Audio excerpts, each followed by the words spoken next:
আজ বেশ দেরি করে ঘুম থেকে উঠেছি, প্রায় 9:30টার দিকে। তারপরে ওঠার পর দেখছি যে প্রচণ্ড ঠান্ডা পড়েছে। যদিও আমাদের এখানে খুব একটা ঠান্ডা পড়ে না, তবে কয়েকদিনের থেকে তুলনামূলকভাবে আজকে ঠান্ডাটা একটু বেশি পড়েছে। তাই ঘুম থেকে উঠেই একটু ফ্রেশ হয়ে প্রে করে নিলাম। তারপরেই মুখে একটু ময়েশ্চারাইজার মেখে নিলাম। আসলে শীতের দিনে এটা না করলে আমার ত্বকটা একদম শুষ্ক হয়ে যায়। যাই হোক, তারপরে চলে এলাম রান্নাঘরে। আর কয়েকদিন থেকে যেহেতু আমার শরীরটা অনেক খারাপ, শ্বাসকষ্ট, তাই একটু লাল চা বসিয়ে দিলাম আদা, ছোটো এলাচ আর কালো জিরা দিয়ে, আর সাথে কিছুটা কালো জিরা খেয়ে নিলাম। এরপর চা হয়ে এলে পালমশাইয়ের জন্য 1 কাপ চা নিলাম আর আমার জন্য 1 কাপ, আর সাথে লেগজাস বিস্কুটটা দিয়ে প্রায় মিনিট 10-এর মতো একটু নিজের সাথে সময় কাটিয়ে নিলাম। আর এদিকে পালমশাই চা খেয়ে চলে গেল বাজার করতে। যাই হোক, সে বাজার নিয়ে চলে এসেছে। এই যে আজকে অনেক কিছু বাজার করেছে সে।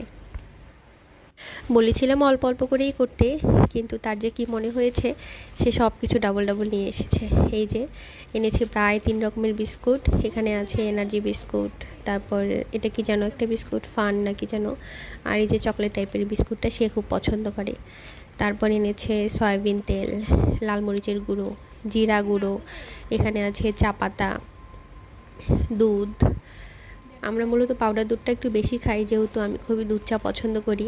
তারপর কয়েক প্যাকেট ফ্যামিলি কোকোলা নুডলস, চিনি, সরিষার তেল, আর হচ্ছে লবণ, পেঁয়াজ, রসুন এসব।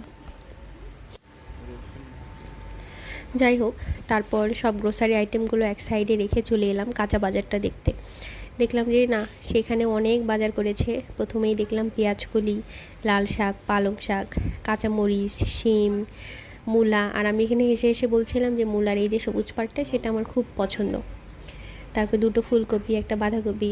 বাঁধাকপিটা নিয়ে আমি অনেক অবজেকশন করছিলাম যেটা ভালো হয়নি, বাট ও বলছিল যে না তুমি দেখো এটা অনেক ভালো হবে। যাই হোক, এ হলো কাঁচা বাজার, এ হলো বিস্কুট, তেল, আর এই যে উপরে হলো প্রায় বাজার সদাই রান্নাঘরের। তো যাই হোক, সবশেষে সব কিছু গুছিয়ে নিয়ে ভাবলাম যে আগে রান্না করব আজকে যা, সেটা গুছিয়ে নেই। তারপর বাকি সব কিছু ঠিকঠাকভাবে পলিতে করে রেখে ফ্রিজে স্টোর করব, যেহেতু অনেক কিছু এনেছে। তো আজকে আমি আর তেমন খুব বেশি কিছু রান্না করব না। আজকে করব আলু দিয়ে পেঁয়াজকলি ভাজা আর ফুলকপি, আলু, সয়াবিন দিয়ে রসা। তাই প্রথমেই পেঁয়াজকলিটাকে ছোট ছোট করে কেটে নিলাম 1 ইঞ্চি পরিমাপের মতো করে, আর একটা আলু।